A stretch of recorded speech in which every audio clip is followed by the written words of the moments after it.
अस्सलाम वालेकुम dear student, welcome to education with dear ma'am. आज का हमारा टॉपिक है टाइप्स ऑफ सेंटेंसेस कि सेंटेंसेस की इकसाम कौन सी होती हैं। सेंटेंस क्या होता है वो हम अपनी पिछली वीडियो में डिस्कस कर चुके हैं। अगर आप चाह रहे हैं कि आप लोगों को उसके बारे में इल्म होना चाहिए, क्योंकि जब आपको पता होगा कि सेंटेंस क्या होता है तो फिर ही आप उसकी काइंड्स के बारे में इंफॉर्मेशन ले सकते हैं, समझ भी फिर ही आएगी। तो आपको लिंक डिस्क्रिप्शन में मिल जाएगा। टाइप्स को हम दो तरीक़ों से डिवाइड करते हैं। एक तो करते हैं on the basis of meaning, फिर दूसरा करते हैं हम on the basis of construction. आज जो हम पढ़ेंगे वो पढ़ेंगे on the basis of meaning.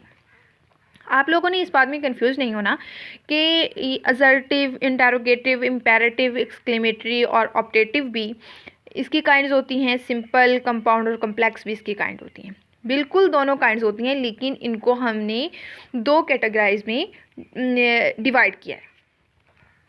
चलते हैं हम इनको अब वन बाय वन देखते हैं। जो आज की हमारी वीडियो है वो सिर्फ होगी on the basis of meaning. उसमें हमारी सेंटेंस की काइंड्स कितनी हैं, वो 5 हैं।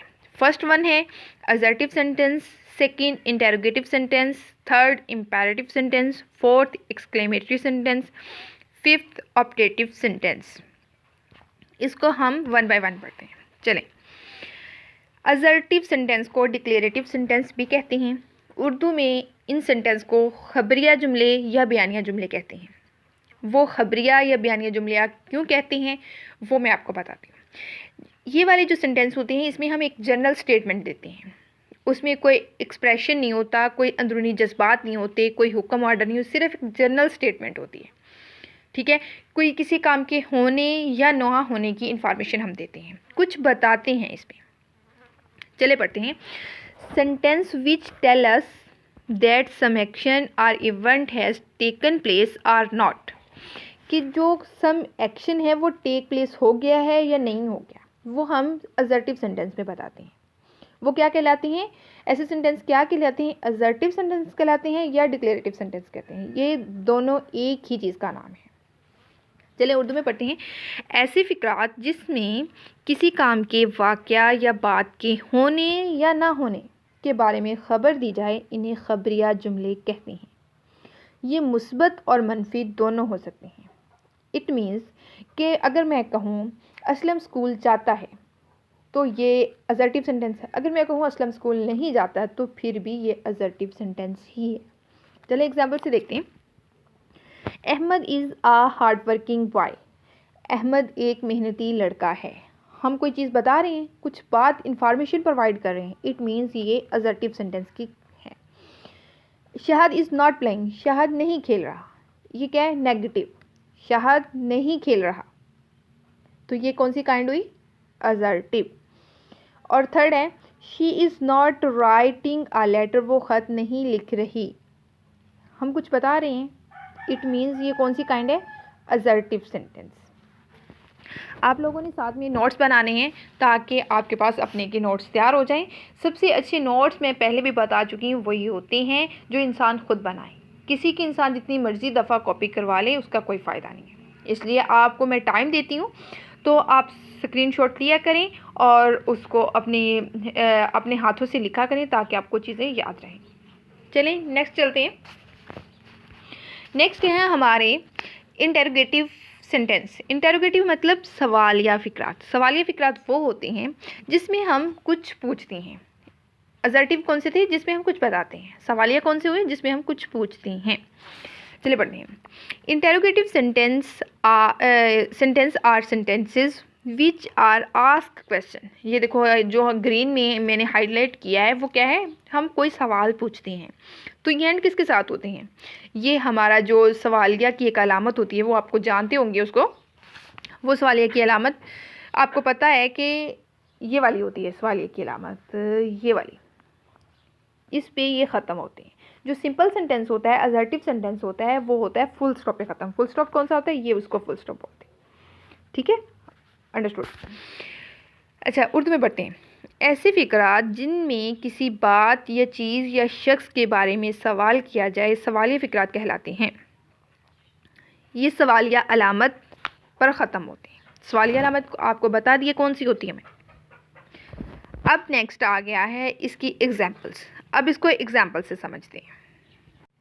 अच्छा, आप लोगों ने एक बात का ध्यान रखना है कि जो होते हैं हमारे सवालिया फ़िक्रात वो दो तरह के होते हैं। एक तो होते हैं WH फैमिली से स्टार्ट होते हैं, एक होते हैं हमारे हेल्पिंग वर्ब एक्सिलरी वर्ब से स्टार्ट होते हैं। इसमें थोड़ा सा आपको डिफरेंस बता दूं कि WH फैमिली से कब स्टार्ट होती हैं और एक्सिलरी वर्ब से कब स्टार्ट होती हैं। WH फैमिली से तब स्टार्ट होती हैं जब हमारा जो हम कोई बात पूछते हैं उसका जवाब हाँ ना में ना हो। अगर मैं पूछूं असलम स्कूल जाता है तो आप बोलोगे यस या नो, तो इट मीन्स ये बनेगा हेल्पिंग वर्ब के थ्रू। अगर मैं पूछूं असलम कहाँ गया, तो इसमें आपको बताना पड़ेगा कि असलम कहाँ गए, इसका जवाब यस और नो में नहीं है, ये WH फैमिली से बनेगा। एग्जाम्पल से भी ये बात आपको क्लियर हो जाएगी। वेयर आर यू गोइंग, तुम कहाँ जा रहे हो, इसका कोई आपको जो जवाब बनाना है वो हाँ ना में है। आपको बताना पड़ेगा कि मैं स्कूल जा रहा हूँ, मैं हॉस्पिटल जा रहा हूँ, आपको बताना पड़ेगा। ठीक है, तुम कहाँ जा रहे हो, मैं हॉस्पिटल जा रहा हूँ, इट मीन्स यस नो में नहीं है। इसलिए ये वेयर कहाँ का हमने ट्रांसलेशन करने के लिए क्या लगाया, वेयर, और एंड पे क्या लगाया, एक्सक्लेमेशन साइन लगाया हमने। अब नेक्स्ट आ गया, इज़ इट रेनिंग आउटसाइड, क्या बाहर बारिश हो रही है, तो आप बोलोगे यस या नो। इट मीन्स जो ये वाला सेंटेंस है इसका आंसर यस नो में है, तो क्या कहलाएगा, ये इंटेरोगेटिव सेंटेंस कहलाएगा। हाउ आर यू, तुम कैसे हो। इसमें भी हम पूछ रहे हैं, वो बोलेगा मैं ठीक हूँ या नहीं ठीक हूँ, इसमें कुछ उसको बोलना है, कुछ एक्सप्लेनेशन देनी पड़ेगी। ठीक है, तो इसलिए हमने किससे शुरू किया, हाउ से शुरू किया। व्हाट इज़ दिस, ये क्या है, वो बताएगा ये क्या है, ये बुक है, ये पेन है, ये इसका जवाब येस और नो में नहीं बन रहा। इट मीन्स इसको हमें WH फैमिली के साथ बनाना पड़ेगा। तो इसमें आपको WH फैमिली और हेल्पिंग वर्ब के इंटेरोगेटिव हम कैसे बनाते हैं, क्यों बनाते हैं, वो भी क्लियर हो गया, और इंटेरोगेटिव सेंटेंस क्या होते हैं वो भी क्लियर हो गया। क्लियर हो गया, गॉट इट। अगर गॉट आपने ये मेरी बात को समझ लिया है तो आप प्लीज़ लाइक कीजिए, कमेंट कीजिए। अगर किसी तरह की और इम्प्रूवमेंट की ज़रूरत है तो भी बताइएगा। चलिए नेक्स्ट चलते हैं, इम्पेरेटिव सेंटेंस। जो इम्पेरेटिव सेंटेंस होते हैं वो कैसे होती हैं, ये हमारे जब हम डायरेक्ट इंटरेक्ट करते हैं, एक्टिव वॉइस से पैसिव वॉइस बनाते हैं, इसकी हमें बड़ी ज़रूरत पड़ती है, तो इसलिए हमें इसकी पहचान होना ज़रूरी होती है। क्या होते हैं, चले देखते हैं। Imperative sentences are sentences which express some request or order or advice. क्या होता है, रिक्वेस्ट होती है, इसमें दरख्वास्त होती है, कोई हुक्म होता है या नसीहत होती है। इसमें आपने जो बात याद रखनी है वो ये वाली बात याद रखनी है। ठीक है, तो इन दीज सेंटेंसेस में the subject you is understood. ये बात बहुत इंपॉर्टेंट है कि जो हमारे इम्पेरेटिव सेंटेंस होती हैं वो सब्जेक्ट से स्टार्ट नहीं होती, उसमें डायरेक्ट हमारा जो बेस फॉर्म होती है वर्ब की वो लग जाती है। अदरवाइज़ तो हमारा जो है वो होता है, सबसे पहले सब्जेक्ट आता है, फिर वर्ब आता है, फिर ऑब्जेक्ट आता है। लेकिन जो हमारे इम्पेरेटिव सेंटेंस होता है उसमें डायरेक्ट हमारी जो मेन वर्ब की फॉर्म होती है वो लग जाती है। जो हमारा सब्जेक्ट होता है वो अंडरस्टूड होता है। चले पढ़ते हैं इसको उर्दू में। ऐसे फ़िक्रात जिनमें किसी काम के करने या ना करने का हुक्म दिया जाए, इल्तिजा या दरख्वास्त की जाए या नसीहत की जाए, हुक्मिया या इल्तिजा या फ़िक्रात कहलाते हैं। क्या कहलाते हैं, हुक्मिया या इल्तिजा या फ़िक्रात कहलाते हैं। समझ आ गई। चलिए नेक्स्ट हम एग्जाम्पल इसकी देखते हैं। अब देखो, मैंने किसी को बोलना है पॉलिश माई शूज़, मेरे जूते पॉलिश करो, तो इसमें अंडरस्टूड है कि हम सामने वाले को कह रहे हैं कि मेरे जूते पॉलिश करो। यू इसमें जो हमारा सब्जेक्ट है वो अंडरस्टूड है, वो हम लिखेंगे ही नहीं। ठीक है, हम मेन फॉर्म, इसमें क्या मेन काम क्या है, पॉलिश करना, तो वो क्या लगा है, शुरू में लग गया है।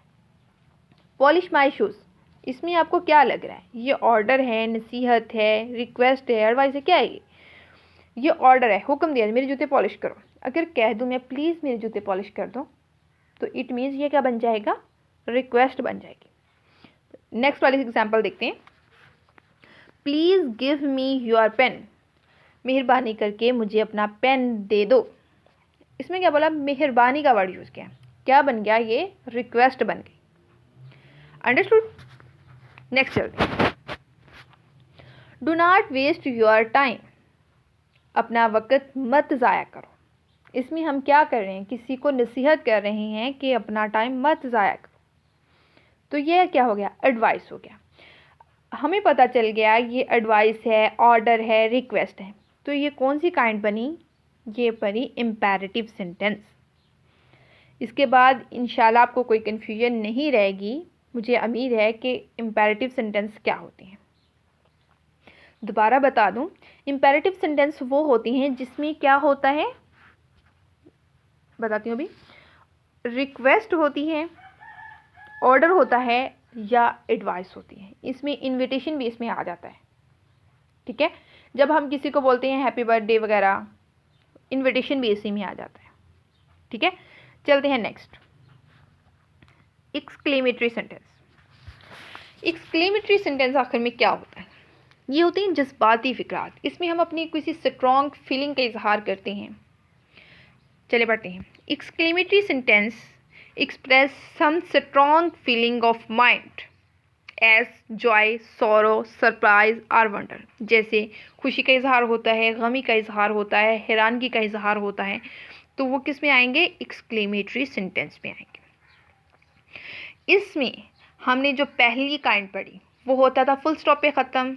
दूसरी काइंड पढ़ी वो होता था हमारा इंटेरोगेटिव साइन पे। ये वाली जो हमारी काइंड है वो होगी एक्सक्लेमेटरी साइन होता है, उसको हम किससे डिनोट करते हैं, उसको हम डिनोट करते हैं इससे। ये आपने याद रखना है, ये पहचान होती है। बाज़ औक़ात ये होता है कि जुमला वर्ड से शुरू होता है लेकिन एंड पे ये साइन लगा होता है, इससे इज़हार हो जाता है ये हमारा इंटेरोगेटिव सेंटेंस नहीं है, ये हमारा एक्सक्लेमेटरी सेंटेंस है। जब हम कहते हैं क्या खूबसूरत बनीदा है, तो जुमला तो वर्ड से शुरू करेंगे, तो लेकिन वो इंटेरोगेटिव नहीं होगा, वो एक्सक्लेमेटरी सेंटेंस होगा। चलिए नेक्स्ट बातें आपको क्लियर हो जाएगा इंशाल्लाह। अच्छा जी, is always use at the end of this sentence or words. ये इन जुमलों के आखिर में क्या आता है, एक्सक्लेमेटरी साइन आता है।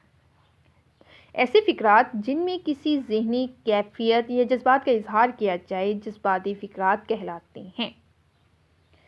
इसमें हमारी स्ट्रॉन्ग फीलिंग होती है। चले बढ़ते हैं।